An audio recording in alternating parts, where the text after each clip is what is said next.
ನಮ್ಮ ಭಾರತದ ಪೇರೆಂಟ್ಸ್ಗಳು ಹೆಂಗಪ್ಪ ಅಂತಂದರೆ ಟಿ ವಿ ಸೀರಿಯಲ್ನಲ್ಲಿ ಇಲ್ಲವೇ ಫಿಲಮ್ಸ್ಗಳಲ್ಲಿ ಬೇರೆ ಯಾರದ್ದೋ ಒಂದು ಲವ್ ಸ್ಟೋರಿಯನ್ನು ನೋಡಿ ಕಣ್ಣೀರು ಹಾಕ್ತಾರೆ ಮತ್ತು ಚಪ್ಪಾಳೆ ತಟ್ತಾರೆ.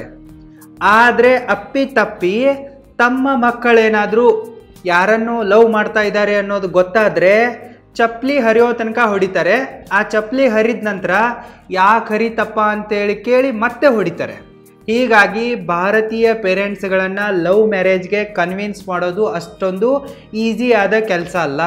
ಆದರೆ ನೀವು ಪ್ರಾಮಾಣಿಕವಾಗಿ ಪ್ರಯತ್ನ ಪಟ್ಟರೆ ನಿಮ್ಮ ಪ್ರೀತಿಯಲ್ಲಿ ಸ್ವಲ್ಪನಾದರೂ ರಿಯಾಲಿಟಿ ಅನ್ನೋದಿದ್ದರೆ ನಿಮ್ಮ ಪೇರೆಂಟ್ಸ್ಗಳು ಒಪ್ಪಿಕೊಳ್ತಾರೆ.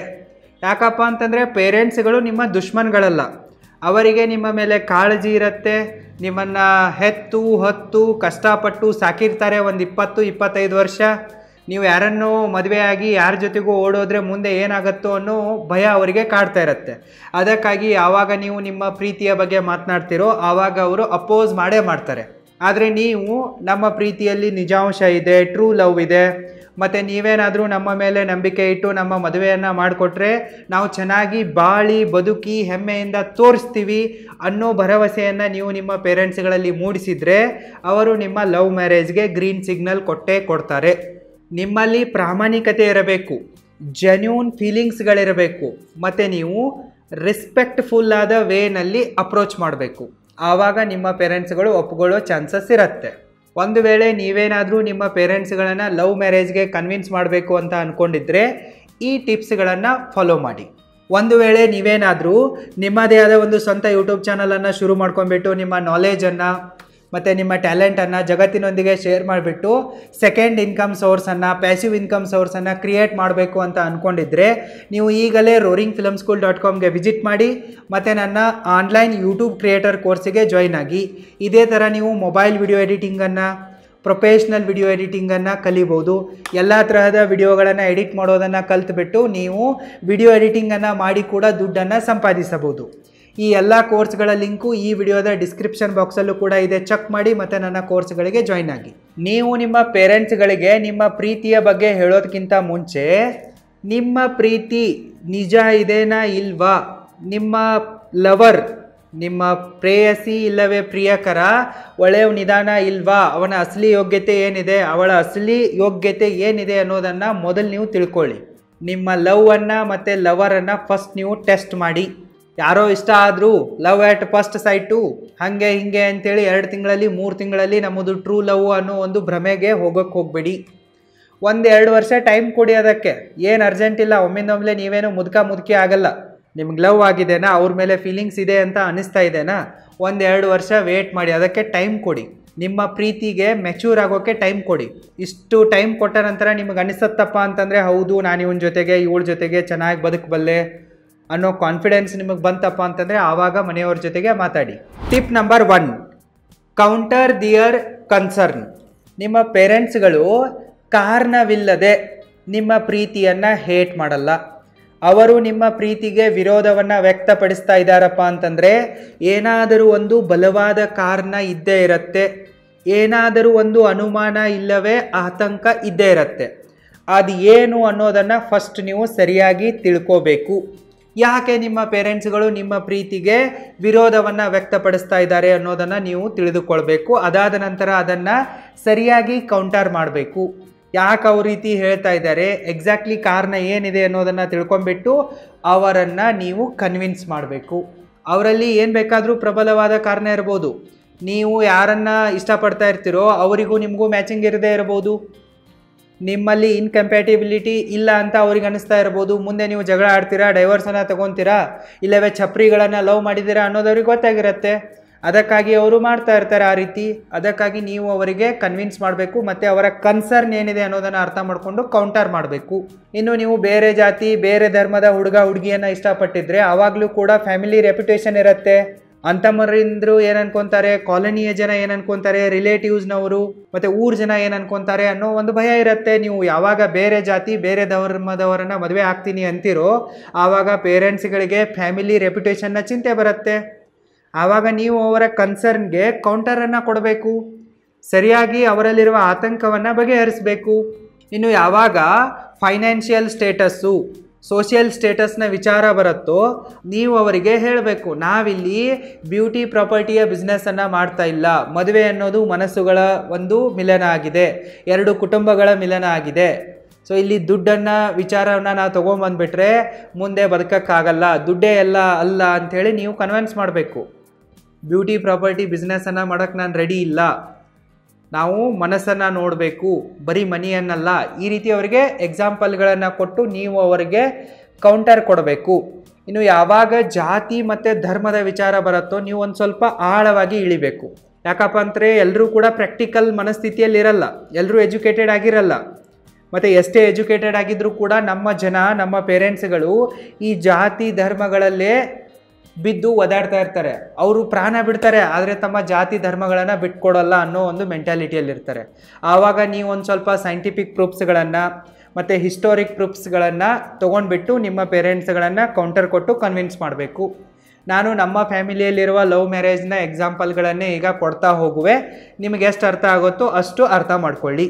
Real story number 1. ನಮ್ಮ ಫ್ಯಾಮಿಲಿಯಲ್ಲಾಗಿರುವ ಮೊದಲ ಸಕ್ಸಸ್ಫುಲ್ ಲವ್ ಮ್ಯಾರೇಜ್ ಯಾರ್ದಪ್ಪ ಅಂತಂದರೆ ನಮ್ಮ ಅತ್ತೆದು. ಇದಾಗಿರೋದು 1995 ಅಂದರೆ ಒಂದು 30 ವರ್ಷದ ಹಿಂದೆ. ನಮ್ಮ ಅತ್ತೆ ಬೇರೆ ಕಾಸ್ಟ್ನ ಹುಡುಗನನ್ನು ಲವ್ ಮಾಡ್ತಾಯಿದ್ರು. ನಮ್ಮ ಅತ್ತೆ ಟೀಚರ್ ಇದ್ದರು. ಸೊ ಅವರು ಬ್ರಾಹ್ಮಿನ್ ಕಾಸ್ಟಲ್ಲಿರುವ ಹುಡುಗನನ್ನು ಲವ್ ಮಾಡ್ತಾಯಿದ್ರು, ಅಂದರೆ ಇವತ್ತು ನಮ್ಮ ಮಾವನನ್ನು. ಆವಾಗ ನಮ್ಮ ಮನೆಯಲ್ಲೂ ಕೂಡ ಅಪೋಸಿಷನ್ ಇತ್ತು, ಅವರ ಮನೆಯಲ್ಲೂ ಕೂಡ ಅಪೋಸಿಷನ್ ಇತ್ತು.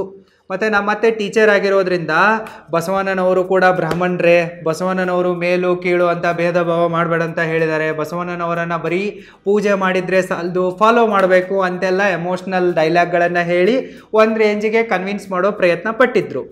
ಆದರೆ ನಮ್ಮ ಮನೆಯಲ್ಲಿ ಬಸವಣ್ಣನವರು ಬ್ರಾಹ್ಮಣರು ಇರ್ಬೋದು, ಆದರೆ ಅವರನ್ನು ಬಿಟ್ಟು ಬಂದು ಹೊಸ ಧರ್ಮವನ್ನು ಮಾಡಿದ್ದಾರೆ, ಬೇರೆ ಆದ ಪದ್ಧತಿಯನ್ನು ನಮಗೆ ಹೇಳಿಕೊಟ್ಟಿದ್ದಾರೆ. ನಾವೇನೋ ಒಪ್ಕೊಳ್ಳೋಕೆ ರೆಡಿ ಇದ್ದೀವಿ, ಬಟ್ ಅವ್ರ ಮನೆಯಲ್ಲಿ ನಿನ್ನನ್ನು ಹೆಂಗೆ ನಡೆಸ್ಕೊತಾರೆ ಅನ್ನೋದು ಯಾರಿಗೆ ಗೊತ್ತು. ಇಲ್ಲಿ ನಮ್ಮ ಮತ್ತು ಅವರ ಜಾತಿ ಬೇರೆ ಆಗ್ತಾ ಇಲ್ಲ, ಧರ್ಮವೇ ಬೇರೆ ಆಗ್ತಾ ಇದೆ ಅಂತ ಎಲ್ಲ ಹೇಳಿ ನಮ್ಮ ಮನೆಯಲ್ಲಿ ಆತಂಕ ಇತ್ತು. ಸೊ ಆವಾಗ ನಮ್ಮ ಅತ್ತೆ ಬಂದುಬಿಟ್ಟು ಸ್ವಲ್ಪ ಹಾಗೆ ಅಪ್ಸೆಟ್ ಆದವ್ರ ಥರ ಅದು ಇದು ಅಂಥೇಳಿ ನೆಪ ಹೇಳ್ತಾ, ಇಲ್ಲ ನಾನು ಇಷ್ಟಪಟ್ಟಿದ್ದೀನಿ, ಮದುವೆ ಆಗ್ತೀನಿ ಅಂಥೇಳಿ. ಮತ್ತು ನಮ್ಮ ಮಾವ ಅವ್ರ ಮನೆಯಲ್ಲಿ ನಾನು ಇವಳನ್ನೇ ಮದುವೆ ಆಗ್ತೀನಿ ಅಂಥೇಳಿ ಒಂದು ಫರ್ಮ್ ಡಿಸಿಷನ್ಗೆ ಬಿದ್ದುಬಿಟ್ಟು ಕಾನ್ಸ್ಟೆಂಟ್ ಆಗಿಬಿಟ್ಟಿದ್ರು. ಬೇರೆ ಯಾವುದೇ ಹುಡುಗನನ್ನು ತೋರ್ಸೋಕೆ ಟ್ರೈ ಮಾಡಿದ್ರು ಕೂಡ ಇಲ್ಲ ನಾನು ನೋಡಲ್ಲ, ಇವರನ್ನೇ ಮದುವೆ ಆಗುವೆ. ಇನ್ನು ಅವ್ರ ಮನೆಯಲ್ಲಿ ಬೇರೆ ಹುಡುಗಿನ ತೋರಿಸೋ ಪ್ರಯತ್ನ ಮಾಡಿದರೆ ಇಲ್ಲ ನಾನು ಅವಳನ್ನೇ ಮದುವೆ ಆಗುವೆ, ಟ್ರೂ ಲವ್ ಇದೆ, ಹಾಗೆ ಹಿಂಗೆ ಅಂಥೇಳೆಲ್ಲ ಡೈಲಾಗ್ಗಳನ್ನು ಹೇಳಿಬಿಟ್ಟು ಹೆಂಗೋ ಮ್ಯಾನೇಜ್ ಮಾಡ್ತಾಯಿದ್ರು. ಒಂದಿನ ನಮ್ಮ ಅತ್ತೆಗೆ ಏನು ಗೊತ್ತಾಗತ್ತಪ್ಪ ಅಂತಂದರೆ, ನಮ್ಮ ಮನೆಗೆ ಹೆಳೂರು ಬಂದಿರ್ತಾರೆ. ಈ ಹೆಳೂರು ನಮ್ಮ ವಂಶಾವಳಿಯನ್ನು ಹೇಳ್ತಾ ಇರ್ತಾರೆ, ನಾವು ಎಲ್ಲಿಂದ ಬಂದವರು, ನಮ್ಮ ಪೂರ್ವಜರು ಹೆಂಗಿದ್ರು ಅಂಥೇಳಿ. ಆವಾಗ ನಮ್ಮ ಮುತ್ತಜ್ಜ ಇರ್ತಾರಲ್ಲ, ಅವ್ರೇನು ಮಾಡ್ತಾರೆ ಅಂತಂದರೆ, ಹೆಳೂರು ಬಂದಿದ್ದಾರೆ ಅಂತಂದರೆ ನೀನೇನು ಹೇಳಬೇಡ, ನಮಗೆಲ್ಲ ಗೊತ್ತಿದೆ, ಮತ್ತು ನಿನ್ಗೇನೇನು ಬೇಕೋ ತಗೋ, ಇಷ್ಟು ಅಕ್ಕಿ ತಗೋ, ಇಷ್ಟು ಗೋಧಿ ತಗೋ, ಇಷ್ಟು ಜೋಳ ತಗೋ, ಮೇಲೆ ದುಡ್ಡು ಬೇಕಾ, ದುಡ್ಡು ತಗೋ, 5,000 ತಗೋ ಅಂಥೇಳಿ ಕಳಿಸ್ಬಿಡ್ತಾರೆ. ಆದರೆ ವಂಶಾವಳಿ ಹೇಳೋಕ್ಕೆ ಅವ್ರ ಅನುಮತಿ ಕೊಡಲ್ಲ. ಆವಾಗ ನಮ್ಮ ಮನೆಯವ್ರಿಗೆಲ್ರಿಗೂ ಕೂಡ ಡೌಟ್ ಬಂದಿರುತ್ತೆ, ಯಾಕೆ ನಮ್ಮ ಮುತ್ತಜ್ಜ ಇಷ್ಟು ಜಿಪುಣನಿದ್ರೂ ಕೂಡ ಇಷ್ಟೊಂದು ಧಾರಾಳವಾಗಿ ದಾನ ಮಾಡಿ ಕಳಿಸ್ತಾ ಇದ್ದಾನೆ, ಸಾಯ್ತೀನಿ ಅಂತಂದ್ರೂ ಕೂಡ ಯಾರಿಗೂ ₹1 ಬಿಚ್ಚೋ ವ್ಯಕ್ತಿ ಅಲ್ಲ ಇವನು. ಊಟ ಕೊಳ್ತಿರುವಾಗ ಊಟ ಮಾಡೋ ಕೈಯಿಂದ ಕಾಗೆಯನ್ನು ಹೊಡೆಯೋದೇ ಇರುವಷ್ಟು ಜಿಪುಣ ಇವನು, ಹೆಂಗಿಷ್ಟೆಲ್ಲ ಕೊಟ್ಟು ಕಳಿಸ್ತಾ ಇದ್ದಾನೆ ಅಂತಲೂ ಡೌಟ್ ಬರುತ್ತೆ. ಆವಾಗ ನಮ್ಮ ಮನೆಯವರು ಎಲ್ಲರೂ ಕೂಡ ಏನು ಮಾಡ್ತಾರಪ್ಪ ಅಂತಂದರೆ, ಆ ಹೇಳೋನನ್ನು ಬೇರೆ ಕಡೆ ಮೀಟ್ ಮಾಡಿ ಆ ವಂಶಾವಳಿಯನ್ನು ಹೇಳು ಅಂಥೇಳಿ ಕೇಳ್ತಾರೆ. ಆವಾಗ ಹೇಳೋರಿಂದ ನಮ್ಮ ಮನೆಯವರಿಗೆ ಏನು ಅರ್ಥ ಆಗುತ್ತಪ್ಪ ಅಂತಂದರೆ, ನಾವೆಲ್ಲರೂ ಕೂಡ ಕರ್ನಾಟಕದವರಲ್ಲ, ಬೆಳಗಾವಿಯವರು ಅಲ್ವೇ ಅಲ್ಲ. ನಾವೆಲ್ಲರೂ ಕೂಡ ಮುಂಚೆ ಮಹಾರಾಷ್ಟ್ರದ ಸಾತಾರಾ ಜಿಲ್ಲೆಯಲ್ಲಿರುವ ಗೋಂದಾವಲಿ ಅನ್ನೋ ಒಂದು ಸಣ್ಣ ಹಳ್ಳಿ ಬರುತ್ತೆ, ಅಲ್ಲೆಯವರು. ಶಿವಾಜಿ ಮಹಾರಾಜರ ಕಾಲದಲ್ಲಿ ನಮ್ಮ ಸರ್ನೇಮು ಪಾಟೀಲ್ ಅಂತ ಇತ್ತು. ಅಲ್ಲಿ ನಮಗೇನು ಕೆಲಸ ಇತ್ತಪ್ಪ ಅಂತಂದರೆ, ಕೆಲವೊಂದಿಷ್ಟು ಜನರಿಗೆ ಗಾರ್ಡನಿಂಗ್ ಮಾಡೋಕ್ಕೆ ಕೊಟ್ಟಿದ್ದರು, ಇನ್ನು ಕೆಲವೊಂದಿಷ್ಟು ಜನ ಟೀಚರ್ ಆಗಿದ್ದರು, ಇನ್ನು ಕೆಲವೊಂದಿಷ್ಟು ಜನ ಅಂಬಾಭವಾನಿಯ ಪೂಜೆ ಮಾಡ್ತಾ ಅರ್ಚಕರಾಗಿದ್ದರು.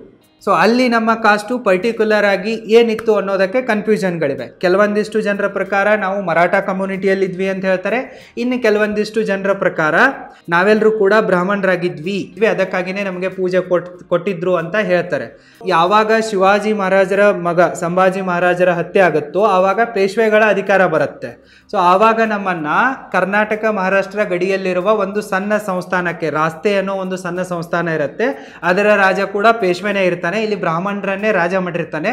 ಸೊ ಅಲ್ಲಿ ಕೋಟೆಯಲ್ಲಿ ಮತ್ತು ಇಲ್ಲಿರುವ ಬಾರ್ಡರ್ ಪ್ಲೇಸ್ನಲ್ಲಿರುವ ಅಂಬಾಭವಾನಿಯ ಗುಡಿಯಲ್ಲಿ ಪೂಜೆ ಮಾಡುವುದಕ್ಕಾಗಿ ನಮ್ಮ ಫ್ಯಾಮಿಲಿಯವರನ್ನು ಕಳಿಸ್ಕೊಡ್ತಾರೆ. ಸೊ 1920ಗಿಂತ ಮುಂಚೆ ನಾವೆಲ್ಲರೂ ಕೂಡ ಬ್ರಾಹ್ಮಣರಾಗಿದ್ದುಕೊಂಡು ಪೂಜೆಯನ್ನೇ ಮಾಡ್ತಾ ಇದ್ವಿ. ಅದಾದ ನಂತರ ನೆಕ್ಸ್ಟ್ ಇಲ್ಲಿ ನಾವು ಲಿಂಗಾಯತಿಸಮನ್ನು ಫಾಲೋ ಮಾಡೋಕ್ಕೆ ಸ್ಟಾರ್ಟ್ ಮಾಡಿ ಲಿಂಗಾಯತರಾಗಿ ಕನ್ವರ್ಟ್ ಆಗ್ತೀವಿ. ಲಿಂಗಾಯತ ಧರ್ಮಕ್ಕೆ ಮತಾಂತರ ಆದರು ಅಂತ ಹೇಳೋರು ಹೇಳಿದ್ರು. ಸೊ ಇದನ್ನು ಕೇಳಿದ ನಂತರ ನಮ್ಮ ಫ್ಯಾಮಿಲಿಯವರು ಏನು ಬಿಡು, ನಾವೇನು ಬ್ರಾಹ್ಮಣರು ಅಂತ ಹೇಳ್ಕೊಂಡ್ರೆ ನಮಗೇನು ಸಿಗೋದಿದೆ, ಈಗ ಲಿಂಗಾಯತರು ಅಂತ ಹೇಳ್ತಾ ಇದ್ದೀವಿ, ಇಲ್ಲಾದರೂ ಏನು ಸಿಗ್ತಾ ಇದೆ ಅಂತೇಳಿ ಇಗ್ನೋರ್ ಮಾಡಿದರು. ಆದರೆ ನಮ್ಮ ಅತ್ತೆ ಇದ್ರಲ್ಲ, ಸೊ ಇದೇ ಒಂದು ಪಾಯಿಂಟನ್ನು ಇಟ್ಕೊಂಡ್ಬಿಟ್ಟು ನಮ್ಮ ತಾತನ ಜೊತೆಗೆ ಕೌಂಟರ್ ಮಾಡಿದರು. ನೋಡು, ಅವರು ಬ್ರಾಹ್ಮಣರಿದ್ದಾರೆ, ನಾವು ಕೂಡ ಬ್ರಾಹ್ಮಣರಿದ್ದೀವಿ, ಸೊ ನಮ್ಮ ಪೂರ್ವಜರೆಲ್ಲ ಬ್ರಾಹ್ಮಣರಿಂದಲೇ ಬಂದವರು, ಸೊ ಅವರು ಏನು ಮೇಲಲ್ಲ, ನಾವು ಏನು ಕೆಳಗಲ್ಲ ಅಂತೇಳಿ ವಾದ ಮಾಡಿದರು. ಸೊ ಇಲ್ಲಿ ಈ ಕನೆಕ್ಷನನ್ನು ಇಟ್ಕೊಂಡ್ಬಿಟ್ಟು ನಮ್ಮ ಅತ್ತೆ ಮತ್ತು ಈಗ ನಮ್ಮ ಮಾವ ಆವಾಗ 30 ವರ್ಷದಿಂದ ಹೆಂಗೋ ಎರಡೂ ಫ್ಯಾಮಿಲಿಗಳ ಮಧ್ಯೆ ಕನ್ವಿನ್ಸ್ ಮಾಡಿ ಒಪ್ಪಿಸಿದ್ರು. ಸೊ ಬಸವಣ್ಣನವರು ಕೂಡ ಬ್ರಾಹ್ಮಣರೇ ಇದ್ದರು, ನಾವು ಕೂಡ ಬ್ರಾಹ್ಮಣರೇ ಇದ್ವಿ ಮುಂಚೆ, ಸೊ ಮತಾಂತರ ಆಗಿದ್ದೀವಿ, ಹಾಗೆ ಹೀಗೆ ಹೇಳಿದ ಅದು ಹೇಳಿದ ಇದು ಹೇಳಿದ ಅಂಥೇಳಿ ಏನೋ ಒಂದು ಹಿಸ್ಟಾರಿಕಲ್ ಪ್ರೂಫು ಇಟ್ಕೊಂಡ್ಬಿಟ್ಟು ಕನ್ವಿನ್ಸ್ ಮಾಡಿದರು. ಮತ್ತು ಸಾತಾರಕ್ಕೆ ಹೋಗಿಬಿಟ್ಟು ಅಲ್ಲಿ ಗೋಂದಾವಲಿ ಅನ್ನೋ ಊರಿಗೆ ಹೋಗಿಬಿಟ್ಟು, ಸೊ ಗೋಂದಾವಲಿ ಊರಿಂದ ನಾವು ಬಂದಿದ್ವಿ, ಎಷ್ಟೋ ಜನರಿಗೆ ಪಾಟೀಲ್ ಅನ್ನೋದು ನಮ್ಮ ಸರ್ನೇಮ್ ಇತ್ತು ಅನ್ನೋದು ಗೊತ್ತಿರಲಿಲ್ಲ. ಅದಕ್ಕಾಗಿ ಅವರೆಲ್ಲರೂ ನಮಗೆ ಗೋಂದಾವಲಿಕರ್ ಅಂತ ಕರಿತಾ ಇದ್ರು, ಅಂದರೆ ಗೋಂದಾವಲಿ ಊರಿನಿಂದ ಬಂದವರು ಅಂತ ಕರಿತಾ ಇದ್ರು. ಈ ಬೆಳಗಾವಿ ಮಹಾರಾಷ್ಟ್ರ ಬಾರ್ಡರ್ ಸೈಡ್ನಲ್ಲಿ ಎಲ್ಲ ಸರ್ನೇಮಿಂದೆ ಪುಣೇಕರು, ಕೊಲ್ಲಾಪುರ್ಕರು, ಸಾಂಗ್ಲಿಕರು, ಮುಂಬೈಕರು, ಬೆಳಗಾವಿಕರು ಅಂಥೇಳಿ ಎಲ್ಲದಕ್ಕೂ ಕೂಡ ಕರ್ ಅನ್ನೋ ಒಂದು ಶಬ್ದವನ್ನು ಹಚ್ಚಿಸ್ತಾರೆ.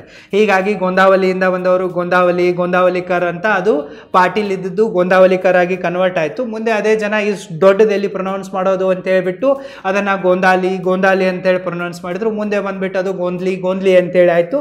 ಈ ರೀತಿ ಎಲ್ಲ ಹಿಸ್ಟೋರಿಕಲ್ ಪ್ರೂಫ್ಸ್ಗಳನ್ನು ಕೊಟ್ಬಿಟ್ಟು ನಮ್ಮ ಅತ್ತೆ ನಮ್ಮ ಮನೆಯವರಲ್ಲೆಲ್ಲ ಕನ್ವಿನ್ಸ್ ಮಾಡಿಬಿಟ್ಟು ನಮ್ಮ ಮಾವನ ಜೊತೆಗೆ ಮದುವೆ ಆದರು. ನಮ್ಮ ಅತ್ತೆ ಇಂಟರ್ ಕಾಸ್ಟ್ ಅಷ್ಟೇ ಅಲ್ಲ, ಇಂಟರ್ ರಿಲಿಜನಲ್ಲಿ ಮದುವೆ ಆದರೂ ಕೂಡ 30 ವರ್ಷ ಆಯಿತು. ಈಗ ಚೆನ್ನಾಗಿದ್ದಾರೆ, ನೆಟ್ಟಿಗಿದ್ದಾರೆ, ಯಾವುದೇ ತಕರಾರುಗಳಿಲ್ಲ. Real story number 2. ಇನ್ನು ನಮ್ಮ ಅಣ್ಣನ ಮದುವೆ ಇದ್ದಾಗಲೂ ಕೂಡ ಒಂದು ಕಾನ್ಫ್ಲಿಕ್ಟ್ ಕ್ರಿಯೇಟ್ ಆಗಿತ್ತು. ನಮ್ಮ ಮನೆಯಲ್ಲಿ ಎಲ್ಲರೂ ಕೂಡ ನಾವು ಲಿಂಗಾಯತರಿದ್ದೀವಿ ಅಂಥೇಳಿ ನಮ್ಮ ವೈನಿಯನ್ನು ರಿಜೆಕ್ಟ್ ಮಾಡ್ತಾಯಿದ್ರು. ಈಗ ವೈನಿ ಇದ್ದಾರೆ, ಆವಾಗ ನಮ್ಮ ಬ್ರದರ್ನ ಲವರ್ ಆಗಿದ್ರು ಅವರು, ಅವ್ರದ್ದು ಮರಾಠ ಕಾಸ್ಟು. ಸೊ ಈಗಿರೋದ್ರಿಂದ ಮತ್ತೆ ಇಲ್ಲಿ ಕಾಸ್ಟ್ ಡಿಫ್ರೆನ್ಸು. ಆವಾಗ ನಮ್ಮ ಬ್ರದರ್ಗೆ ಏನು ಐಡಿಯಾ ಕೊಟ್ರಪ್ಪ ಅಂತಂದರೆ, ನೀನೇನು ಜಾಸ್ತಿ ಪುರಾಣ ಹಿಸ್ಟ್ರಿ ಸ್ಟೋರಿ ಎಲ್ಲ ಹೇಳೋಕ್ಕೆ ಹೋಗ್ಬೇಡ, ಸುಮ್ಮನೆ ನಿನ್ನ ಹುಡುಗಿನ ಕರ್ಕೊಂಬ, ನಾನು ಬರ್ತೀನಿ, ನಾವೆಲ್ಲರೂ ಕೂಡ ಇರ್ತೀವಿ, ಎಲ್ಲರೂ ಸೇರಿ ಕನ್ವಿನ್ಸ್ ಮಾಡೋಣ ಅಂಥೇಳಿ. ಸೊ ಬಂದಾಗ ನಮ್ಮ ಅತ್ತೆ ಏನು ಕೌಂಟ್ರ್ ಕೊಟ್ರಪ್ಪ ಅಂತಂದರೆ, ಅಲ್ಲಿ ನೋಡು, ನಾವು ಕೂಡ ಅಂಬಾಭವಾನಿಯ ಪೂಜಾರಿಗಳಿದ್ವಿ, ಈಗಲೂ ಕೂಡ ನಮಗೆ 2-3 ಕಡೆ ಅಂಬಾಭವಾನಿಯ ಪೂಜೆ ಬರುತ್ತೆ, ಸಿದ್ದೇಶ್ವರ ಮಂದಿರದ ಪೂಜೆ ಬರುತ್ತೆ, ಹೀಗೆ 7-8 ಕಡೆ ಎಲ್ಲ ಪೂಜೆ ಬರುತ್ತೆ. ಇನ್ನು ಅವ್ರಿಗೂ ಕೂಡ ನಮ್ಮ ಮನೆಯ ದೇವತೆಯಾದ ಅಂಬಾಭವಾನಿಯ ಪೂಜೆ ಬರುತ್ತೆ.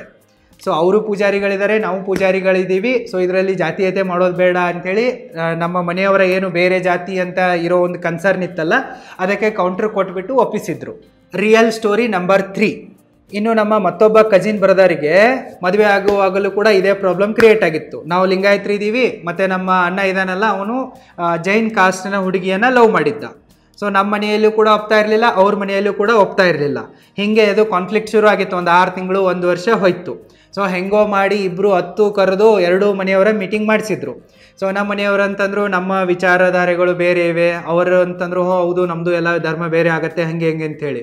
ಬಟ್ ಅಲ್ಲಿ ಸಿಮಿಲ್ಯಾರಿಟಿಗಳು ಬರೋಕ್ಕೆ ಸ್ಟಾರ್ಟ್ ಆದವು. ಯಾವಾಗ ಕುತ್ಕೊಂಡವ್ರು 1-2 ಗಂಟೆ ಮಾತಾಡಿದ್ರು, ಆವಾಗ ಸಿಮಿಲ್ಯಾರಿಟಿಗಳು ಬರೋಕ್ಕೆ ಸ್ಟಾರ್ಟ್ ಆದವು. ಇಲ್ಲ, ನಾವು ಕೂಡ ಪ್ಯೂರ್ ವೆಜಿಟೇರಿಯನ್ ಇದ್ದೀವಿ ಅಂತೇಳಿ ನಮ್ಮ ಮನೆಯವರು ಅಂದಾಗ, ಅವರು ಕೂಡ ನಾವು ಕೂಡ ಪ್ಯೂರ್ ವೆಜಿಟೇರಿಯನ್ಗಳಿದ್ದೀವಿ ಅಂತೇಳಿ ಕೆಲವೊಂದಿಷ್ಟು ಸಿಮಿಲರ್ ಪಾಯಿಂಟ್ಗಳು ಅಲ್ಲಿ ಮ್ಯಾಚ್ ಆಗೋಕ್ಕೆ ಸ್ಟಾರ್ಟ್ ಆದವು. ಇನ್ನು ನಾವೆಲ್ಲರೂ ಕೂಡ ಸಿದ್ದೇಶ್ವರ ಸ್ವಾಮೀಜಿ ಅವರನ್ನು ಬಹಳಷ್ಟು ಫಾಲೋ ಮಾಡ್ತೀವಿ, ಅವರ ಪ್ರವಚನಗಳನ್ನು ಕೇಳ್ತೀವಿ ಅಂತಂದರು. ನಾವು ಕೂಡ ಕೇಳ್ತೀವಿ, ನಾವು ಕೂಡ ಫಾಲೋ ಮಾಡ್ತೀವಿ. ಹೀಗೆ ಮಾತಲ್ಲೇನೆ ಇವರಿಗೆ ಬಹಳಷ್ಟು ಸಿಮಿಲ್ಯಾರಿಟಿಗಳು ಸಿಕ್ಕಾಗ ಇವರ ಮದುವೆಗೆ ಗ್ರೀನ್ ಸಿಗ್ನಲ್ ಸಿಕ್ತು. Real story number 4. ಇದು ನನ್ನ ಬೆಸ್ಟ್ ಫ್ರೆಂಡ್ನ ಸ್ಟೋರಿ ಆಗಿದೆ. ಸೊ ನನ್ನ ಬೆಸ್ಟ್ ಫ್ರೆಂಡ್ ಒಬ್ಬ, ಅವನು ಕೂಡ ಲಿಂಗಾಯತನೇ. ಅವನು ನಮ್ಮ ಕ್ಲಾಸಲ್ಲಿರುವ ಓರ್ವ ಹುಡುಗಿಯನ್ನು ಲವ್ ಮಾಡ್ತಾ ಇದ್ದ. ಎಲ್ಲಿದಿಂದಪ್ಪ ಅಂತಂದರೆ ಹೈಸ್ಕೂಲ್ದಿಂದ. ಸೊ ಹೈಸ್ಕೂಲ್ದಿಂದಲೂ ಕೂಡ ಲವ್ ಮಾಡ್ತಾ ಇದ್ದ. ಸೊ ಇದು ಯಾರಿಗೂ ಕೂಡ ಗೊತ್ತಿರಲಿಲ್ಲ. ಸೊ ಇವನು ಕೂಡ ಡಿಗ್ರಿ ಆಯಿತು, ಮುಂದೆ MSc ಮಾಡಿದ, ಇವನು ಕಾಲೇಜ್ ಲೆಕ್ಚರರ್ ಆದ. ಸೊ ಅವಳು ಕೂಡ MSc ಕಂಪ್ಲೀಟ್ ಮಾಡಿಬಿಟ್ಟು ಅವಳು ಕೂಡ ಲೆಕ್ಚರರ್ ಆಗಿದ್ಲು. ಬಟ್ ಇಲ್ಲಿ ಏನು ಪ್ರಾಬ್ಲಮ್ ಬರ್ತಾ ಇತ್ತಪ್ಪ ಅಂತಂದರೆ, ನನ್ನ ಫ್ರೆಂಡು ಲಿಂಗಾಯತ ಕಮ್ಯುನಿಟಿಯಲ್ಲಿದ್ದ, ಮತ್ತು ಅವನ ಲವರ್ ಇದ್ಲಲ್ಲ, ಅಂದರೆ ನಮಗೂ ಕೂಡ ಕ್ಲಾಸ್ಮೇಟೇ ಅವಳು SC ಕಮ್ಯುನಿಟಿಗೆ ಸೇರಿದ್ಲು. ಸೊ ಈ ರೀತಿ ಇರೋದ್ರಿಂದ ನನ್ನ ಫ್ರೆಂಡ್ನ ಮನೆಯಲ್ಲಿ ಒಪ್ತಾನೇ ಇರಲಿಲ್ಲ. ನಾವು ಲಿಂಗಾಯತರಾಗಿಬಿಟ್ಟು ದಲಿತರನ್ನು ಮದುವೆ ಮಾಡ್ಕೊಂಡ್ಬಿಟ್ರೆ ನಮ್ಮ ಅಂತಂಬರಿಂದ್ರೆ ಏನಂತಾರೆ, ರಿಲೇಟಿವ್ಸ್ ಏನಂತಾರೆ, ಹಾಗೆ ಹೀಗೆ ಎಲ್ಲ ವಾದ ನಡೆದಿತ್ತು. ಆವಾಗ ನನ್ನ ಫ್ರೆಂಡು ಓಡೋಗಿ ಮದುವೆ ಆಗ್ತೀನಿ ಹಾಗೆ ಹೀಗೆ ಎಲ್ಲನೂ ಮಾತಾಡೋಕ್ಕೆ ಶುರು ಮಾಡಿದ್ದ. ಆವಾಗ ನಾನು ಲಿಂಗಾಯತರ ಬಗ್ಗೆ ಇರುವ ಒಂದು ಹಿಸ್ಟೋರಿಕಲ್ ಫ್ಯಾಕ್ಟನ್ನು ಅವರೊಂದಿಗೆ ಶೇರ್ ಮಾಡಿಬಿಟ್ಟಿದ್ದೆ. ಅವನಂತಂದ ಇದನ್ನೆಲ್ಲ ನಮ್ಮ ಅಪ್ಪನ ಮುಂದೆ ಹೇಳುವಷ್ಟು ಧೈರ್ಯ ನನಗಿಲ್ಲ, ನೀನೇ ಬಂದು ಹೇಳು ಅಂತಂದ. ಆಯ್ತಪ್ಪ ಹೇಳ್ತೀನಿ. ಅವ್ರ ಮನೆಗೆ ಹೋದೆ ನಾನು. ಮಾತಾಡ್ತಾ ಅವರು ಕೂಡ ಈ ಲಿಂಗಾಯತ ಹೊಸ ಧರ್ಮ ಮಾಡಬೇಕು, ಲಿಂಗಾಯತರೆಲ್ಲನೂ ಹಿಂಗಿರಬೇಕು, ನಮಗೂ ಕೂಡ ಅಲ್ಪಸಂಖ್ಯಾತ ದರ್ಜೆ ಬರಬೇಕು ಅಂತ ಎಲ್ಲ ಹೋರಾಟಗಳಲ್ಲಿ ತೊಡ್ಕೊಂಡಿದ್ರು. ಆದರೂ ಕೂಡ ಅವರು RSSನ ಸಂಸ್ಕೃತಿಯಿಂದ ಬಂದವರು. ಮುಂಚೆ RSSನಲ್ಲಿದ್ದರು. RSSನಲ್ಲಿ ಇವರ ಬೇಡಿಕೆಗಳು ಈಡೇರದ ಕಾರಣ ಇವರು ಹೊಸ ಧರ್ಮ ಮಾಡ್ತೀವಿ ಅಂತೇಳಿ ಈ ಗ್ಯಾಂಗಲ್ಲಿ ಸೇರಿಕೊಂಡಿದ್ರು. ಆವಾಗ ನಾನು ಅವರಿಗೆ ಏನು ಕೇಳಿದಪ್ಪ ಅಂತಂದರೆ, ಈ ಲಿಂಗಾಯತರು ಬಸವನವ್ರಿಗಿಂತ ಮುಂಚೆ ಏನಾಗಿದ್ದರು ಅಂತ ಕೇಳಿದೆ. ಏನು ಐಡಿಯಾ ಇಲ್ಲಪ್ಪ ಅಷ್ಟು, ಬಸವನವರು ನಮಗೆ ಹೊಸ ಮಾರ್ಗ ಕೊಟ್ಟಿದ್ದಾರೆ, ಒಂದು ಜೀವನ ಪದ್ಧತಿ ಕೊಟ್ಟಿದ್ದಾರೆ, ನಾವೆಲ್ಲ ಇತಿಹಾಸ ಅದೇನು ಎಲ್ಲ ಕೆದಕಕ್ಕೆ ಹೋಗಲ್ಲ, ಒಟ್ಟಿನಲ್ಲಿ ನಮಗೆ ಲಿಂಗಾಯತರು ಅನ್ನೋದು ನಮ್ಮ ಡಾಕ್ಯುಮೆಂಟ್ಗಳಲ್ಲಿ ಬರಬೇಕು ಅನ್ನೋದು ಅಷ್ಟೇ ಇದೆ, ಅದಕ್ಕಾಗಿ ನಾವು ಹೋರಾಟ ಮಾಡ್ತಾಯಿದ್ವಿ. ಫೈನ್ ಅಂತಂದೆ ನಾನಂತಂದೆ ಲಿಂಗಾಯತರು ನೀವು ಆಗೋಕ್ಕಿಂತ ಮುಂಚೆ ಬಸವನವ್ರು ಏನಿದ್ರು ಅದಾದರೂ ಗೊತ್ತಾ ಅಂತಂದೆ. ಅವರಂತಂದರು ಬಸವನವರು ಕೆಲವೊಂದಿಷ್ಟು ಜನ ಹೇಳ್ತಾರಪ್ಪ ಅವರು ಬ್ರಾಹ್ಮಣರಿದ್ರು ಅಂತೇಳಿ, ಬಟ್ ನಾವೇನು ಕ್ಲಾರಿಟಿಯನ್ನು ತೊಗೊಳಕ್ಕೆ ಹೋಗಲ್ಲ, ಅಷ್ಟೇನು ಡೀಪಾಗಿ ಓದಿಲ್ಲ. ನಾನಂತಂದೆ ಬಸವಣ್ಣವ್ರು ಬಂದಾಗ ಬ್ರಾಹ್ಮಣರಂತೂ ಅವರು ಲಿಂಗ ದೀಕ್ಷೆ ಕೊಟ್ಟು ಬೇರೆ ಏನೋ ಅವ್ರನ್ನ ಕನ್ವರ್ಟ್ ಮಾಡಲಿಲ್ಲ. ಯಾರು ನಮ್ಮ ಸಮಾಜದಲ್ಲಿ ಶೋಷಿತರಾಗಿದ್ದರು, ಯಾರೊಂದಿಗೆ ಜಾತೀಯತೆ ಆಗ್ತಾಯಿತ್ತು, ಯಾರೊಂದಿಗೆ ಲಿಂಗಭೇದ ಆಗ್ತಾಯಿತ್ತು, ಯಾರೊಂದಿಗೆ ಅನ್ಯಾಯ ಆಗ್ತಾಯಿತ್ತು, ಅಂತಹ ಶೋಷಿತ ವರ್ಗದವರನ್ನೇ ಬಸವಣ್ಣನವರು ಲಿಂಗ ದೀಕ್ಷೆಯನ್ನು ಕೊಟ್ಟುಬಿಟ್ಟು ಜಾತೀಯತೆಯ ನಿರ್ಮೂಲನೆಗಾಗಿ ನಿಮ್ಮನ್ನು ಲಿಂಗಾಯತರನ್ನಾಗಿ ಮಾಡಿರೋದು. ಸೊ ಬಸವಣ್ಣವರು ಬರೋದಕ್ಕಿಂತ ಮುಂಚೆ ನೀವೆಲ್ಲರೂ ಕೂಡ ಶೋಷಿತರೇ ಆಗಿದ್ರಿ. ಡೈರೆಕ್ಟಾಗಿ ಹೇಳ್ಬೇಕಂತಂದರೆ ನೀವೆಲ್ಲರೂ ಕೂಡ ದಲಿತರೇ ಆಗಿದ್ರಿ. ಸೊ ಈಗ ನೀವು ಬಸವಣ್ಣನವರನ್ನು ಫಾಲೋ ಮಾಡ್ತೀವಿ ಅಂತ ಹೇಳ್ತೀರಿ, ಆದರೆ ಎಲ್ಲಿ ಫಾಲೋ ಮಾಡ್ತೀರಾ? ಬರೀ ನಿಮ್ಮ ಸ್ವಾರ್ಥಕ್ಕಾಗಿ ಬಳಸ್ಕೊಳ್ತಾ ಇದ್ದೀರಾ. ಸೊ ಇದು ಸರಿಯಲ್ಲ, ಸ್ವಲ್ಪ ಯೋಚನೆ ಮಾಡಿ. ಸೊ ಈಗ ನಿಮ್ಮ ಮಗ ಕೂಡ ಕಾಲೇಜ್ ಲೆಕ್ಚರರ್ ಇದ್ದಾನೆ, ಅವಳು ಕೂಡ ಕಾಲೇಜ್ ಲೆಕ್ಚರರ್ ಇದ್ದಾಳೆ, ಇಬ್ಬರು ಕೂಡ ಕಲಿಸ್ತಾ ಇದ್ದಾರೆ, ಇಬ್ಬರು ಕೂಡ ಟೀಚರ್ ಇದ್ದಾರೆ. ಸೊ ನೀವು ಮದುವೆ ಮಾಡಿಕೊಟ್ರೆ ನಿಮ್ಮ ಕಣ್ಮುಂದೆ ಇರ್ತಾರೆ.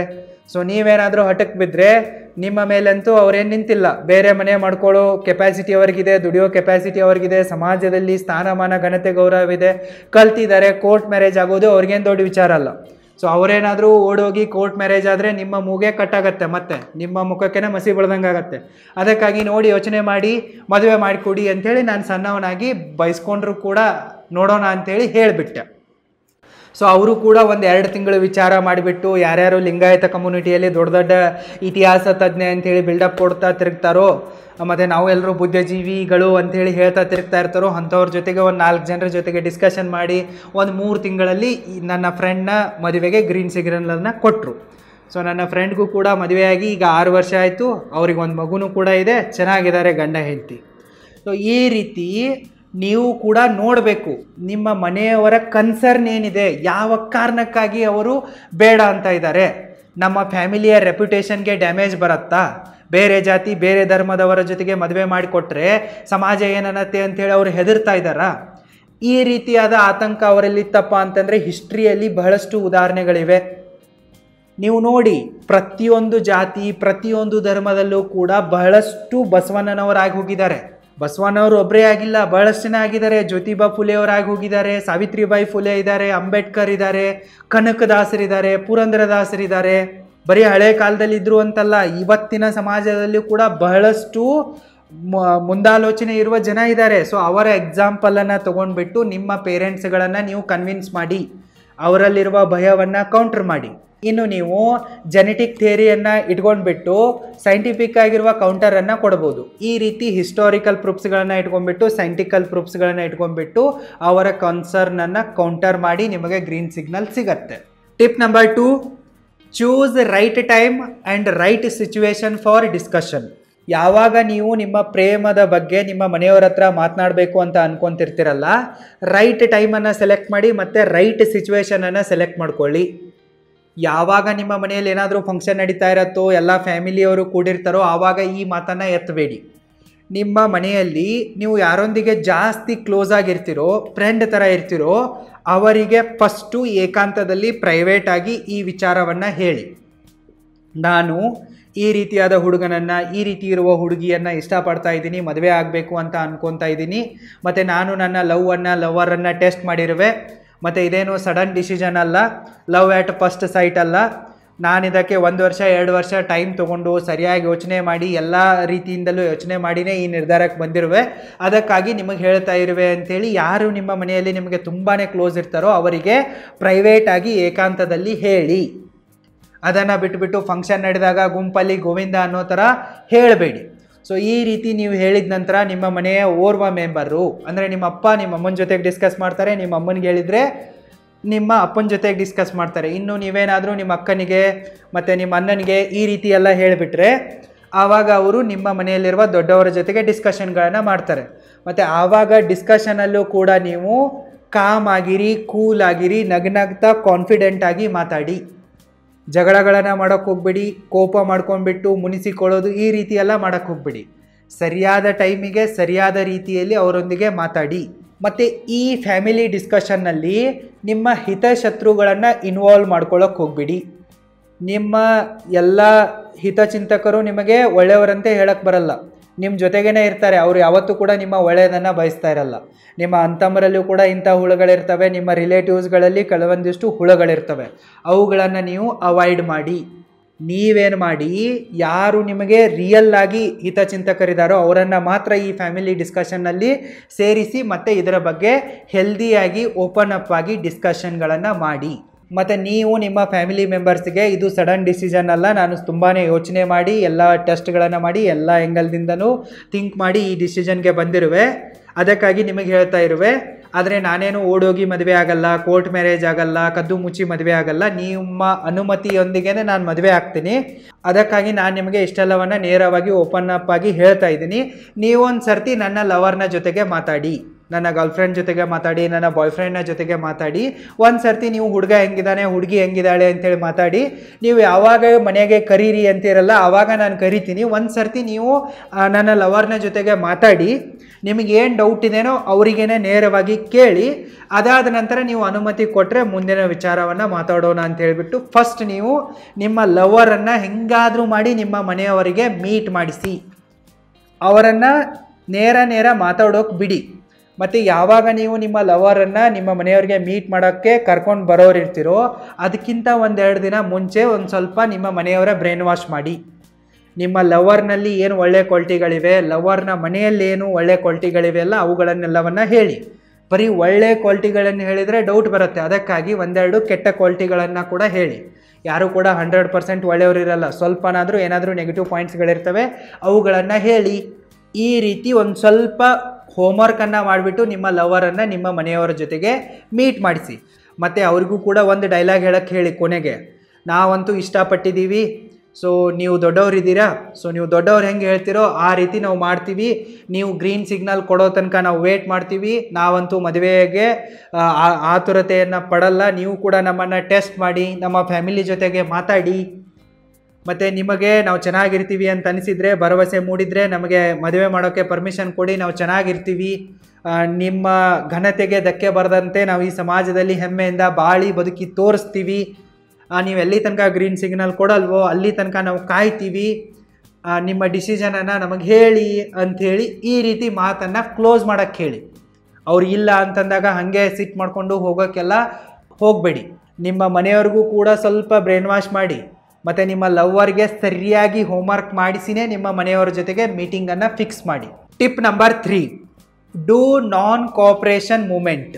ಯಾವಾಗ ನೀವು ನಿಮ್ಮ ಲವರನ್ನು ನಿಮ್ಮ ಫ್ಯಾಮಿಲಿ ಮೆಂಬರ್ಸ್ಗೆ ಮೀಟ್ ಮಾಡಿಸ್ತಿರೋ ಅದಾದ ನಂತರ ನೀವು ನಿಮ್ಮ ಮನೆಯವರಿಗೆ ನೇರವಾಗಿ ಹೇಳಿಬಿಡಿ, ಅಪ್ಪ ಅಮ್ಮ ನಾನಂತೂ ಇಷ್ಟಪಟ್ಟಿದ್ದೆ, ಸೊ ನನ್ನ ಲವರನ್ನು ನಿಮಗೆ ಮೀಟ್ ಮಾಡಿಸಿರುವೆ, ಹುಡುಗ ಅಥವಾ ಹುಡುಗಿ ಹೆಂಗಿದ್ದಾಳೆ ಅಂಥೇಳಿ ನೀವೇ ಟೆಸ್ಟ್ ಮಾಡಿ, ನನಗಂತೂ ಒಳ್ಳೆಯವನಿದ್ದಾನೆ ಅಂತ ಅನಿಸುತ್ತೆ, ಒಳ್ಳೆಯವಳಿದ್ದಾಳೆ ಅಂತ ಅನಿಸುತ್ತೆ, ಸೊ ನನಗೇನು ಅಷ್ಟು ಮ್ಯಾಚುರಿಟಿ ಇಲ್ಲ, ನಾನು ಎಷ್ಟು ಬುದ್ಧಿವಂತಿಕೆ ಇದೆನೋ ಅಷ್ಟು ಆ್ಯಂಗಲಲ್ಲಿ ಟೆಸ್ಟ್ ಮಾಡಿದ್ದೀನಿ, ನೀವು ಕೂಡ ಏನು ಅರ್ಜೆನ್ಸಿ ಮಾಡೋಕ್ಕೆ ಹೋಗಬೇಡಿ, ಒಂದು 3 ತಿಂಗಳ ಟೈಮ್ ತೊಗೊಳ್ಳಿ, ಮತ್ತು ನನ್ನ ಲವರನ್ನು ಮತ್ತು ಲವರ್ನ ಫ್ಯಾಮಿಲಿ ಮೆಂಬರ್ಸನ್ನು ನೀವು ಕೂಡ ಟೆಸ್ಟ್ ಮಾಡಿ, ಎಲ್ಲ ಕಡೆಗೆ ವಿಚಾರಿಸಿ, ಮತ್ತು ನಿಮಗೆ ಯಾರು ವೆಲ್ ವಿಷರ್ಸ್ ಅಂತ ಅನ್ನಿಸ್ತಾರಲ್ಲ ಅವರೊಂದಿಗೆ ಎಲ್ಲ ಡಿಸ್ಕಷನ್ಗಳನ್ನು ಮಾಡಿ, ನಿಮಗೇನಾದರೂ ಅನುಮಾನಗಳಿದ್ದರೆ ಕೇಳಿ, ನಾವು ಅದಕ್ಕೆ ಕ್ಲಾರಿಫಿಕೇಷನ್ಗಳನ್ನು ಕೊಡ್ತೀವಿ ಅಂತೇಳಿ ನಿಮ್ಮ ಪೇರೆಂಟ್ಸ್ಗಳಿಗೂ ಕೂಡ ಒಂದು 3 ತಿಂಗಳ ಟೈಮ್ ಕೊಡಿ.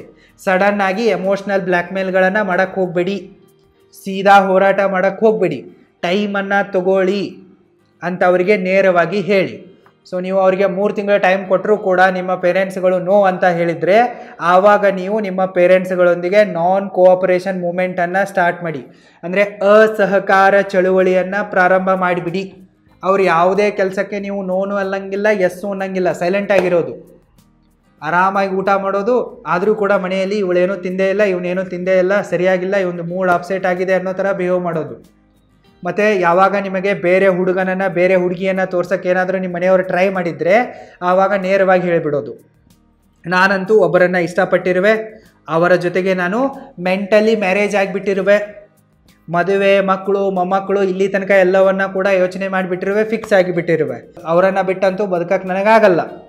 ಸೊ ಮನಸ್ಸೊಬ್ಬರಿಗೆ ಕೊಟ್ಬಿಟ್ಟು ದೇಹವನ್ನು ಇನ್ನೊಬ್ಬರಿಗೆ ಕೊಟ್ಬಿಟ್ಟು ಈ ರೀತಿ 2 ದೋಣಿ ಮೇಲೆ ಕಾಲಿಟ್ಟು ನನಗಂತೂ ಖುಷಿಯಾಗಿ ಬದುಕೋಕ್ಕಾಗಲ್ಲ. ಸೊ ಯಾವಾಗ ಈ ರೀತಿ ನೀವು ಅಸಹಕಾರ ಚಳವಳಿಯನ್ನು ಮಾಡ್ತಿರೋ, ಆವಾಗ ನಿಮ್ಮ ಮನೆಯವರ ಮನಸ್ಸು ಕೂಡ ಕರಗೋಕೆ ಶುರು ಆಗತ್ತೆ.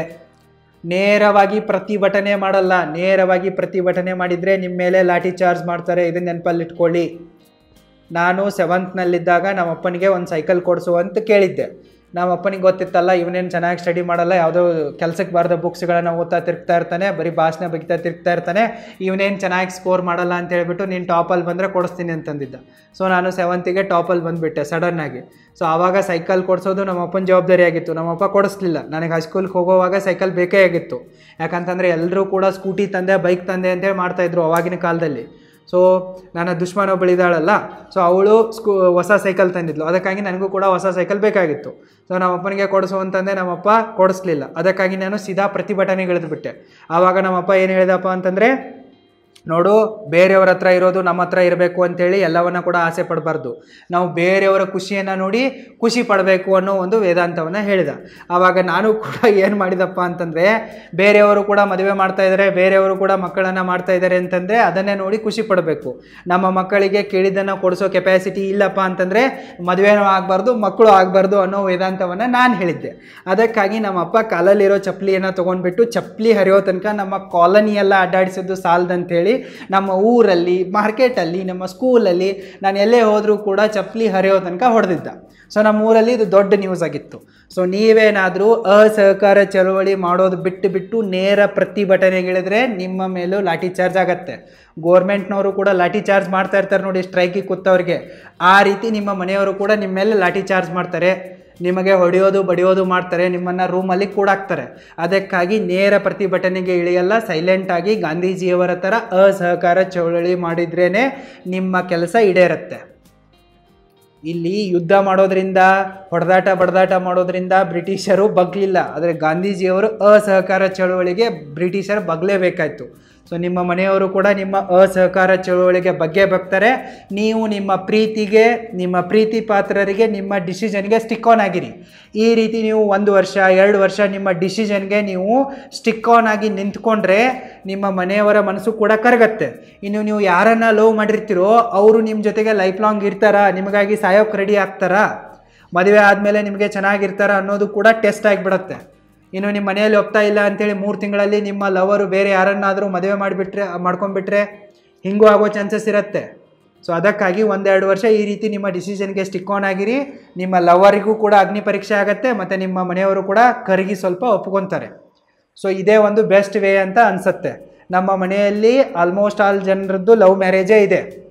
ನಾನು ಎಲ್ಲ ಎಕ್ಸಾಂಪಲ್ಗಳನ್ನು ಕೊಟ್ಟಿರುವೆ. ನಮ್ಮ ಅಕ್ಕಂದು ಕೂಡ ಲವ್ ಮ್ಯಾರೇಜ್ ಇದೆ. ಸೊ ಅಲ್ಲೇನು ಪ್ರಾಬ್ಲಮ್ಗಳೇ ಕ್ರಿಯೇಟ್ ಆಗಲಿಲ್ಲ. 2 ಪಾರ್ಟಿ ಕಡೆಯಿಂದ, 2 ಫ್ಯಾಮಿಲಿ ಕಡೆಗಳಿಂದ ಗ್ರೀನ್ ಸಿಗ್ನಲ್ಲೇ ಇತ್ತು, ಅಲ್ಲೇನು ಅಡೆತಡೆಗಳು ಬಂದಿಲ್ಲ. ಬಟ್ ಮಿಕ್ಕಲ್ಲಿ ಅಡೆತಡೆ ಬಂದಲ್ಲಿ ಹೆಂಗೆ ಸಾಲ್ವ್ ಆಯಿತು ಅನ್ನೋದನ್ನು ನಾನು ಎಕ್ಸಾಂಪಲ್ ಮೂಲಕ ಹೇಳಿರುವೆ. ನೀವು ಕೂಡ ಸಡನ್ ಡಿಸಿಷನ್ ತೆಗೆದುಕೊಳ್ಳುವುದಕ್ಕಿಂತ ಮುಂಚೆ ತಾಳ್ಮೆಯಿಂದ ನಿಮ್ಮ ಮನೆಯವರೊಂದಿಗೆ ಮಾತಾಡಿ. 1-2 ವರ್ಷ ಕಾದು ನೋಡಿ. 2 ವರ್ಷ 3 ವರ್ಷ ಆದರೂ ಕೂಡ ನಿಮ್ಮ ಮನೆಯವರೇನು ಬಗಕ್ಕೆ ರೆಡಿ ಇಲ್ಲಪ್ಪ ಅಂತಂದರೆ, ನಿಮ್ಮ ಲವರು 2 ವರ್ಷ 3 ವರ್ಷ ಕಾಯದೆ ಬೇರೆಯವ್ರ ಜೊತೆಗೆ ಮದುವೆ ಮಾಡ್ಕೊಂಡು ಹೋದರೆ ಅಂತೂ ಪ್ರಾಬ್ಲಮೇ ಸಾಲ್ವ್ ಆಗಿರುತ್ತೆ. ನಿಮ್ಮ ಲವರ್ ಕೂಡ ನಿಮಗಾಗಿ 2 ವರ್ಷ 3 ವರ್ಷ ಕಾದರೆ ಆವಾಗ ನೀವು ಸೀದಾ ಕೋರ್ಟಿಗೆ ಹೋಗಿ ರಿಜಿಸ್ಟರ್ ಮ್ಯಾರೇಜ್ ಆಗಿ ಬೇರೆ ಕಡೆ ಮನೆ ಮಾಡಿಕೊಂಡು ಆರಾಮಾಗಿ ಬದುಕಿ. All the very best. Thank you so much.